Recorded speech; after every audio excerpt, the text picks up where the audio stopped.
حسان صاحب، اس خطے کے اندر عرب ممالک بڑی اہمیت کے حامل ہیں. عرب بادشاہوں کا کردار ہمیشہ سے موضوع بحث رہا ہے اس خطے کے اندر.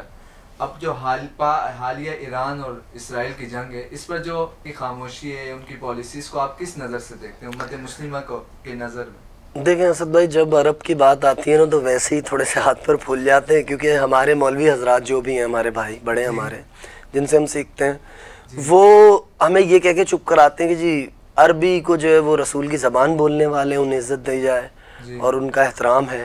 اب معذرت کے ساتھ، کیونکہ میں کم پڑھا لکھا آدمی ہوں، تو یہ بھی ہمیں اب تحقیق کرنی چاہیے. معذرت آج کے حالات دیکھتے ہوئے، سلطان قابوس کے انتقال کس طرح یو کے میں ہوا، اور جو یورپ کے معاملات عرب کے ساتھ ہیں، اور عربیوں کے گھر میں بیویاں اور بہو ہیں. معذرت کے ساتھ کہ ایک بات آپ نے واضح سنی ہوگی، ایک مرد جو ہے وہ ایک مرد ہوتا ہے نا، ایک عورت جو ہے نا وہ پوری نسل کو بناتی ہے. تو ان کے گھر میں تمام عورتیں جو ہیں، جو یہ بیاہ کے لائے ہیں شادیاں کر کے، تو یہ چیز اب ہمیں دیکھنی پڑے گی کہ یہ جو حدیث ہے، کیا یہ حدیث بھی کنفرم ہے یا یہ انہوں نے گڑی ہوئی ہے ریال لے کر، ہمارے مولویوں نے، چند بکاؤں نے.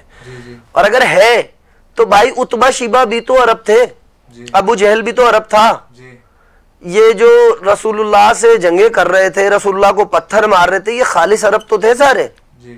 تو ہمیں دیکھنا پڑے گا یہ حضرت عمر جیسے، حضرت علی کرم اللہ وجہ جیسے، یا حضرت ابوبکر صدیق جیسے عرب ہیں، یا یہ عتبہ شیبہ جیسے عرب ہیں. انہیں ہمیں اس ویو میں بھی بالکل دیکھنا پڑے گا.